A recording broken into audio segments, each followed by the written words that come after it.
आकाशवाणी नागपूर. मेधा नांदेडकर आपल्याला ठळक बातम्या देत आहे. निवडणुकीच्या 5व्या टप्प्यात अर्ज भरण्याच्या प्रक्रियेला वेग आला आहे. या टप्प्यात राज्यातल्या धुळे, दिंडोरी, नाशिक, पालघर, भिवंडी, कल्याण, ठाणे आणि मुंबईतल्या 6 मतदारसंघांचा समावेश असून 3 मेपर्यंत उमेदवारी अर्ज भरता येणार आहेत. दरम्यान लोकसभा निवडणुकीच्या 6व्या टप्प्यासाठीची अधिसूचना आज जारी झाली.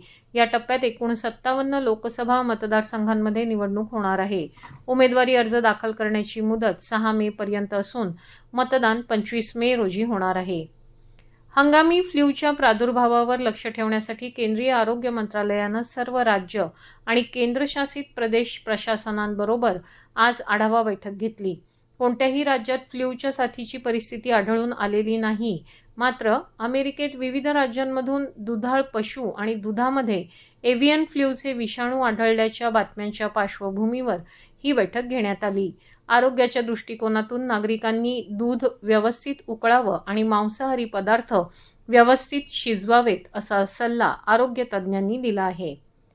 येत्या 1 मे रोजी होणाऱ्या महाराष्ट्र राज्याच्या स्थापना दिनानिमित्त स्थानिक कस्तुरचंद पार्क मैदानावर कार्यक्रम आयोजित करण्यात येणार आहे. या कार्यक्रमाची रंगीत तालीम आज घेण्यात आली. विभागीय आयुक्त विजयलक्ष्मी बिद्री, जिल्हाधिकारी डॉक्टर विपिन ईटनकर, उपायुक्त यांच्यासह वरिष्ठ शासकीय तसंच पोलीस अधिकारी याप्रसंगी उपस्थित होते. रंगीत तालीममध्ये पोलीस पथकांसह विविध पथकांनी भाग घेतला. गडचिरोलीमध्ये IPL क्रिकेट स्पर्धांवर ऑनलाईन सट्टा लावणाऱ्या अड्ड्यांवर अहेरी पोलिसांनी आज छापा टाकला.